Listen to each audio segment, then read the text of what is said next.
What's happening?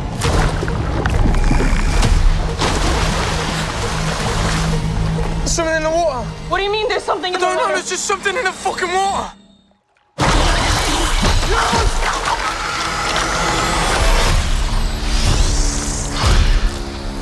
Fucking thing's hunting us. Open the door, come on.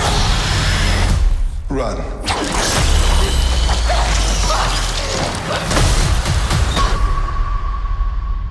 Why did you want to make an Alien film?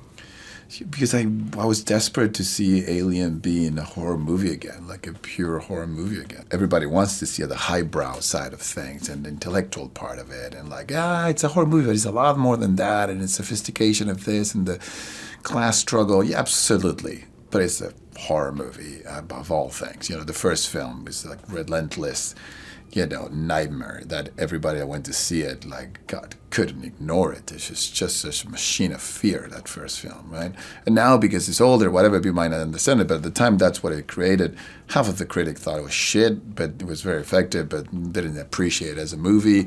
Now it's a masterpiece to everybody. But to understand what things really were at the beginning is the whole key. The Alien universe is obviously more than just the films. You know, the comics, the novels, the video games. People have talked about the Alien Isolation video game being an influence. How much were those kind of non-film components of the Alien universe impact or influence on this film? I mean, I think as any responsible filmmaker dealing with a franchise, you gotta go and see and read everything you can get your hands on, right? Just as inspiration, as to also see to not repeat yourself and do anything that has been done before too many times, etc. So we went to every possible medium, and to the comic books, to novelizations, to the games.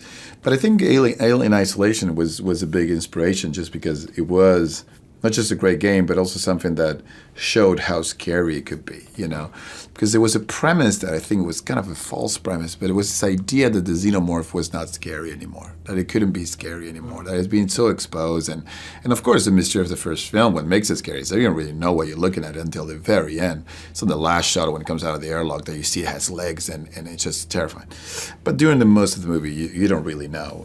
Ridley does an incredible job at like revealing just little by little what that thing is. So it's fair to say that once you know what it is, the cat is out of the bag. It's not as scary, but that game, for anybody that plays it, knows how terrifying it is. Because if you play it right, I think it's still one of the most nightmarish creatures ever. Right?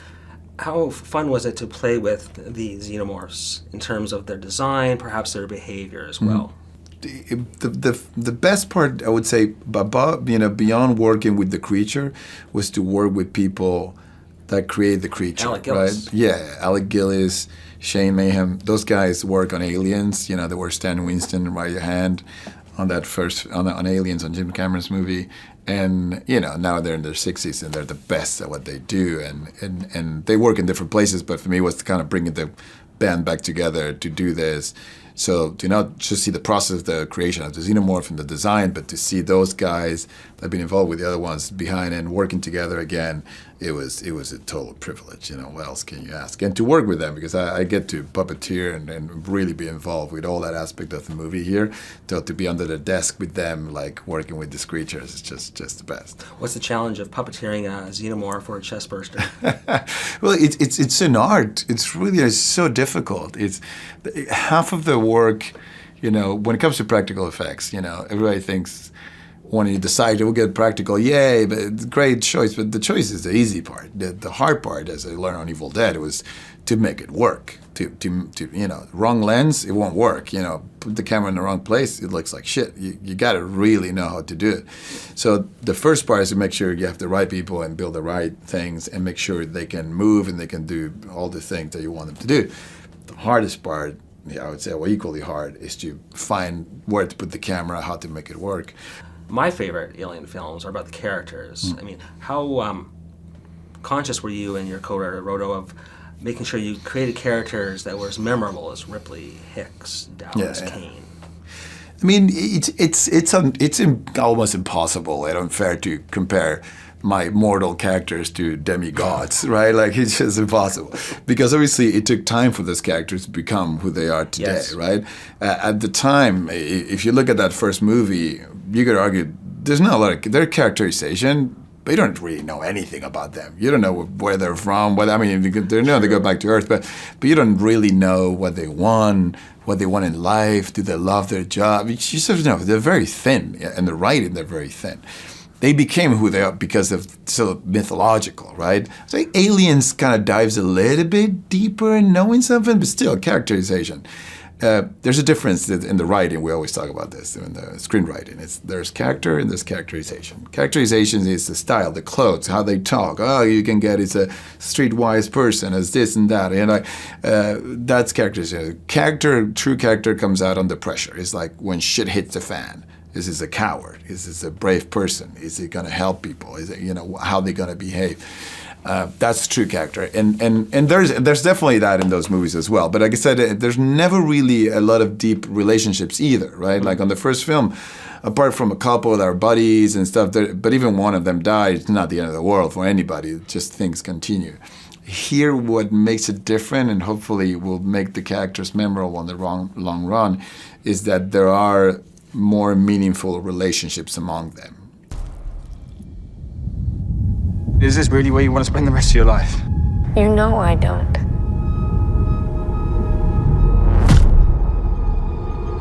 Then this is our only ticket out of here. Are you prepared to have the message boards and podcasters talking about Alien Romulus for the next 20 years I hope to so. add that weight? I definitely hope so. It's like I was talking with this guy from a podcast they do about Alien. And Perfect Organism? Perfect Organism. And I told them, Check it guys, out. I hope you love the movie, and I hope if you don't, I hope you fucking hate it, because nothing worse than the in between. Whatever, it was okay. So really, some of the best movies usually awake very strong emotions in people, and if you're a true fan, you should feel that way. You either love it or you hate it. Ridley Scott fortunately likes it. Talk about that experience of getting his in premature. Oof. And it was a lot of very intimidating meetings from the beginning. I mean, and Ridley is the best, really super welcoming, but still Ridley Scott, right? And to go to a meeting with him to tell him how I think an Alien movie should be done is kind of a cheeky proposition. And but he's been great, and I'm so lucky that he allowed me to do it. And then when he watched the movie, he was super generous and really helped me as well. When I show him the movie or the script, I don't expect just to get him to tell me, it's great, go. I want him to tell me how to make it better and what his point of view. And I have my own strong point of view as well. And really, I really didn't want to do exactly the same. And that's where the best movies comes out, usually the producer and the director that are pushing in slightly different places and just take it somewhere that is hopefully where the audience exactly needs it, right? So like Ridley says, he wanted to kill Ripley on the first movie. Thank God a producer talked him out of it. He could do it. So there's usually a great collaboration, and we definitely had a fun one. Finally, James Cameron apparently contributed somewhat. Talk about that contribution. Well, I was lucky enough to meet him after Don't Breathe, because Stephen Lang was in the movie and Stephen Lang was in Avatar as well. So he showed it to Cameron, and Cameron liked the movie, and so I got to know him there. And so when this came about, we had some question about the script for Aliens, and I reached out, and he was like, "Yeah, call me up. We'll talk all about it." So I had the privilege of having an hour of time with him.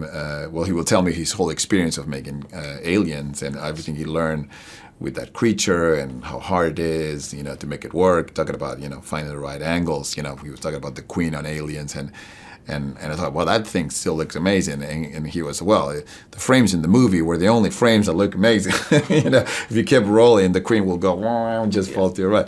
But so it was really the best cool you could have to get ready to shoot it. So he set me up to success in a way, but just tell me about all the challenge that I was going to have ahead of me making this film. Right? Perfect.